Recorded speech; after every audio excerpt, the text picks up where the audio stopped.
name is Boyoung Seo. I'm an assistant professor at the Business Economics and Public Policy Department.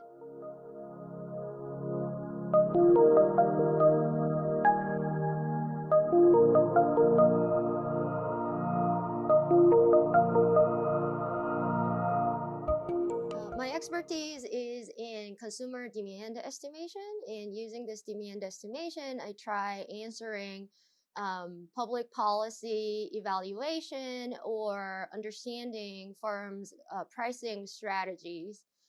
This project is less relevant to public policy, but rather on the side of trying to understand how firms price their products. And one of the topics that I've been working on is that nowadays there is growing evidence that says the firms might not be pricing as sophisticated as one would think, according to profit maximization that we learned from Econ 101. And one of the evidence that people have found is the countercyclical prices. Countercyclical prices mean that price actually falls during the peak demand season. So it is sort of the opposite of what the intuition would say. If there's a lot of demand, then firm can definitely make more money by raising the price when we learn from the Econ 101. However, in retail prices, it is typically that the price actually falls during the peak demand. So we were very curious whether firms are actually maximizing their profits, or whether they are making mistakes and leaving some money on the table.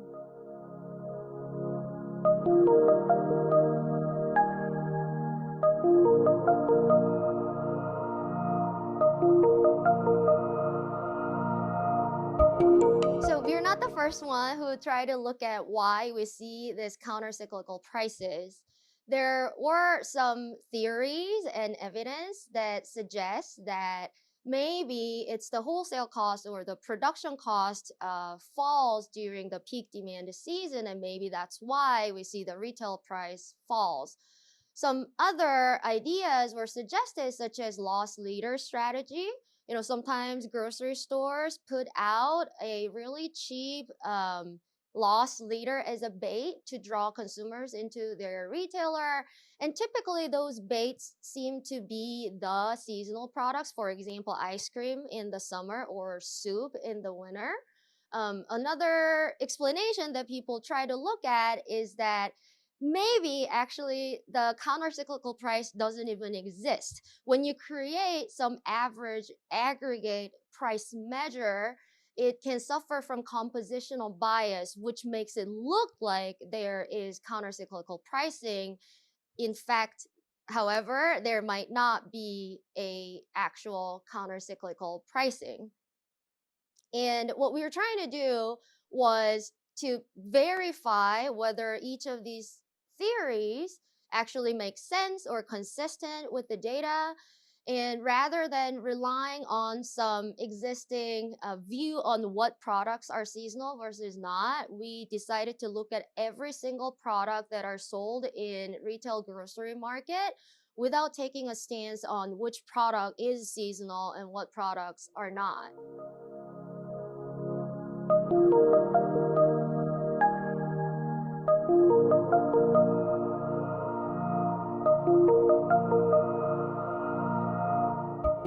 The question is really simple. We would like to understand why prices fall during the peak demand season. And by understanding this pricing mechanism, we can, one, verify whether firm is actually maximizing their profits.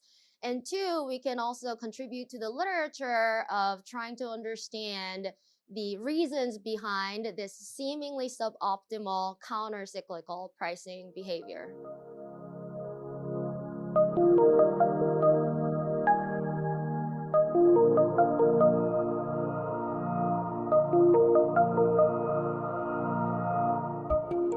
In the literature, they had looked into the obvious seasonal products only. So typically, ice cream in the summer, soup in the winter. And that was pretty much the realm or the scope of the products that previous studies have looked at. But we have this great, extensive, detailed data on retail grocery stores, meaning that we have UPC or barcode level pricing and quantity consumed data for each store provided by Nielsen. There is no reason to throw out observations from this data, so we decided to look at every single product rather than taking an assumption on which products are seasonal and not.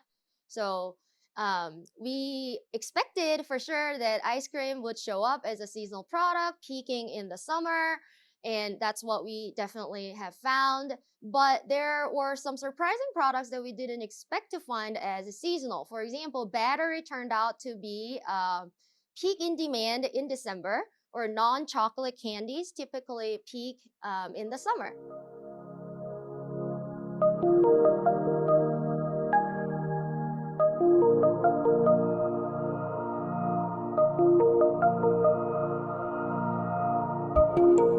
Yes. So we try to document two things. One is to document the actual price movement, so the price fluctuation and the demand movement. So for each product category, we wanted to identify in what month of the year that the product peaks in demand and trough in demand. And accordingly, we also would like to see how the price fluctuates, and we do confirm that price moves countercyclically. And second exercise that we did is to estimate demand.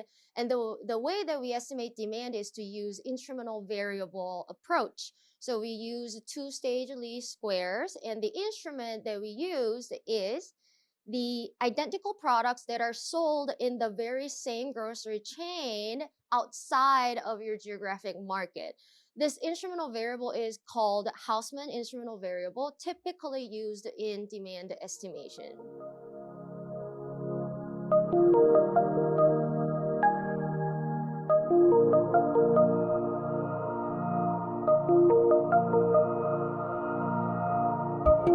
So we use three different data sets, all from Nielsen. The first data set is the retail scanner data, which reports weekly average price and quantity sold for every single UPC, or the barcode of products, sold in that store. From that, we identify the price changes over the season and the quantity changes over the season, and we use this data primarily to estimate demand for every product category. And the second data set that we use is the Nielsen household panel data. This is a data that's reported by the recruited households, and whenever they go grocery shopping, they come back with the receipt and they scan the receipt and upload it to the Nielsen system. So we see every single purchase of a household makes, where they went, how much they paid, etc.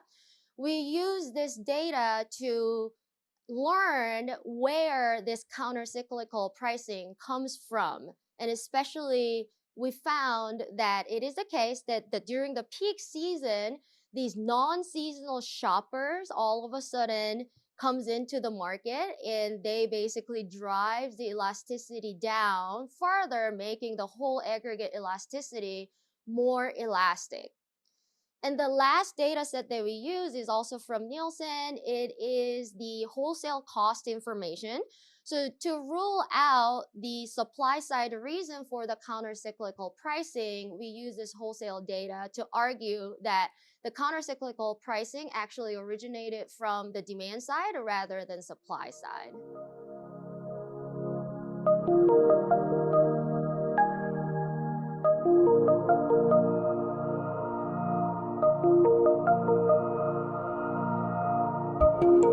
The biggest challenge was the size of the data, because these are tens of hundreds terabytes of data. So we had to reduce the dimensions of the data quite a lot, and that took us a while to boil down to a manageable size data. Other than that, I don't think there was too many challenges in terms of dealing with the data itself.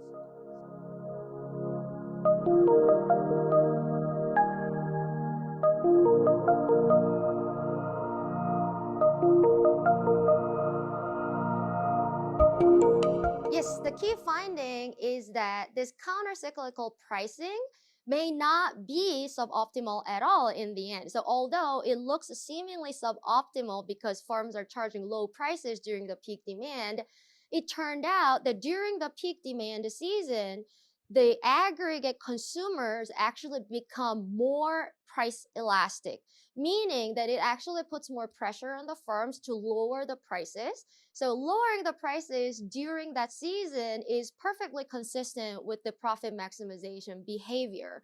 So rather than trying to look at this countercyclical pricing as a puzzle, we basically solved this by looking at the changes in consumer elasticities over seasons and learned that it is actually the price elasticity that might be driving this counter-cyclical pricing, which makes total sense even intuitively. And on top of that, one more finding that we wanted to emphasize is that this aggregate elasticity becomes more elastic because of the influx of new kind of consumers. So consider that there are two kinds of consumers. One is always shoppers. These are the ones who love ice cream. They will purchase ice cream even in the winter. They consume this all year long. And because they really like this product, they tend to be less price elastic. They're willing to pay a bit more because they are ice cream lovers. On the other side, there is seasonal shoppers who would only consume ice cream during the peak season, say in the summer. And we learned that they tend to be more price elastic, meaning that they are more sensitive to high prices. So during the peak season, all of a sudden, these seasonal shoppers enter into the market and start consuming ice cream and driving the whole aggregate elasticity of ice cream more elastic, which puts the pressure on the firms to lower the price. However, during the trough season, say in the winter for ice cream, the only people left in the market are the ice cream lovers who are willing to pay quite high prices even in the winter. And firms know that, and therefore firms don't have to lower their prices in the winter. And in turn, during the trough season, the price appears a little higher compared to the peak season.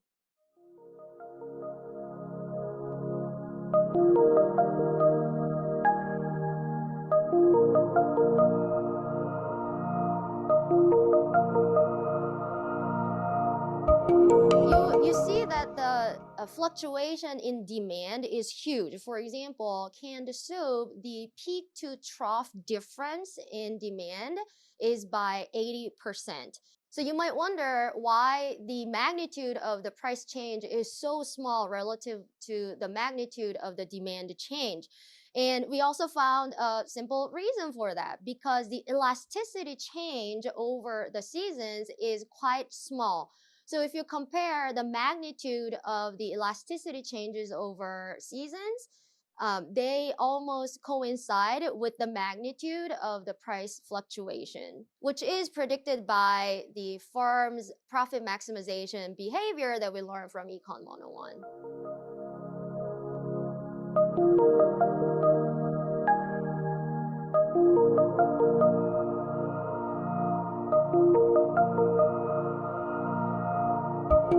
So the existing studies trying to understand why there is countercyclical pricing tend to hinge on search cost. The search cost means that consumers have to incur a search cost to look for cheaper products. And our finding says that we actually don't need to have this search cost assumption, and we can still explain this counter-cyclical pricing using the very simple estimated elasticities that we see from the data. So our analysis does not rely on any assumptions heavily, and we don't take stance on what products are seasonal or not compared to the previous studies. And we also got to rule out some existing theories behind the countercyclical pricing. So one of them, for example, is the compositional bias. So compositional bias means the following. Imagine that tuna appears to be cheaper during Lent, for example. And if you actually aggregate the average price of tuna, it does appear to be cheaper during Lent. However, it's totally possible that the price of every single product might not have changed, but what if consumers all of a sudden started consuming cheaper tuna more than more expensive tuna? Then, if you average out the aggregate tuna price, it would appear as if there is a price fall during Lent. However, the actual sticker price of every single product didn't change. So there was a theory saying that maybe this countercyclical pricing doesn't mean that price actually falls during the peak season. It might be the case that we are just observing this compositional bias when we aggregate average prices. We learned that that is not the case. So by using the UPC or barcode level data, we avoid this compositional bias from the very beginning, and we still identified that the price moves countercyclically.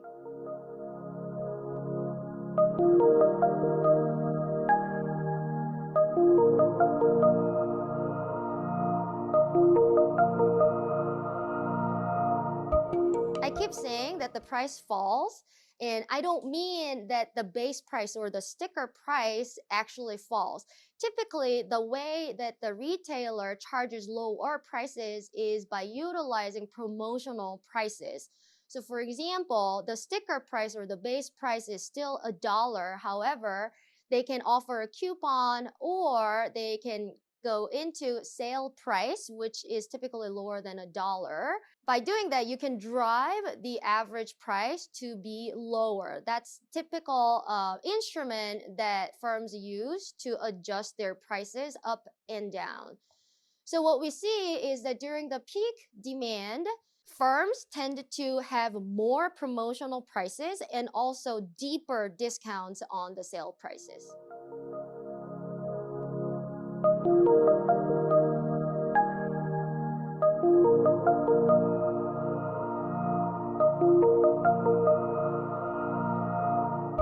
Our findings provide good insights to firms on how they should be pricing their products to maximize profits. For example, in this retail grocery market, almost all products have elasticity that becomes more elastic during the peak season. Therefore, it makes sense to actually lower prices by offering more promotions during the peak season. However, if you think about some other industries such as leisure industry, you see that the airline prices or hotel prices typically go up during the peak season. So it must be the case that for these industries that the elasticity might behave the opposite way compared to the retail grocery market. So it depends on whether this firm belongs to an industry where the elasticity moves countercyclically or the elasticity moves cyclically. So depending on this movement of the elasticity, firms should adopt either counter-cyclical pricing or cyclical pricing to maximize their profits.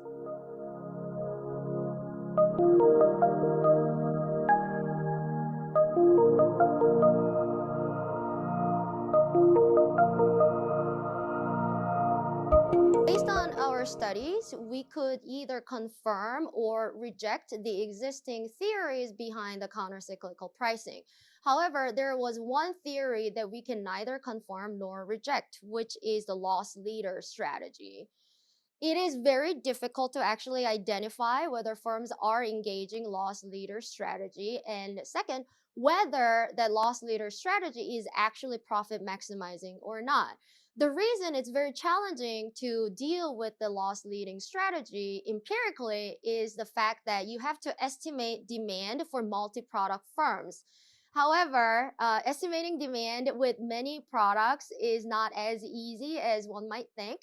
Therefore, empirically, there hasn't been work to test whether firms' loss leader strategy is actually profitable or not. So I decided to take a different approach. Rather than estimating this complicated demand system, maybe I can set up some testable conclusion based on the loss leader strategy. And if I can empirically either reject or not reject this hypothesis, it might hint us whether the loss leader strategy is profit maximizing or not. And the idea is the following. I use the machine learning techniques to identify which products are typically sold together. Because to be a loss leader, that product must be sold with some other products so that the other products can make up the loss from the loss leader. So first step is to identify the typically purchased grocery basket. And once that's identified, I'll use another machine learning technique to identify the deep price fall during the peak season of the loss leading product and identify the profitability of the whole basket.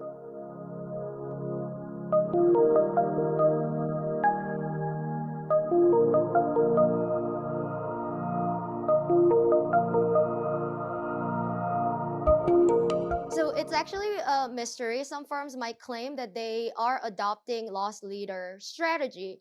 However, what we don't know is whether this strategy is actually profitable or not. It must be the case that there are other products or services that make up the loss from the loss leaders. However, there hasn't been any work done to see whether the other products actually make up the profits that's lost from loss leaders.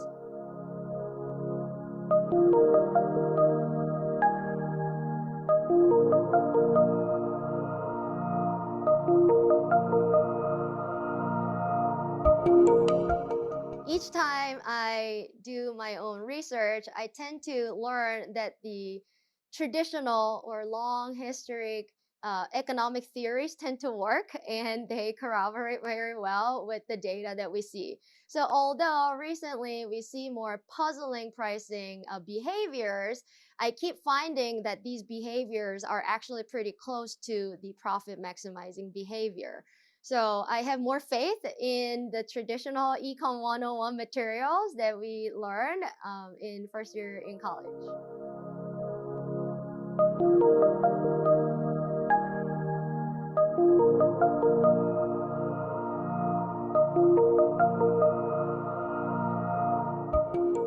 There is a website called SSRN, and there is a paper series of all Kelley faculty's research.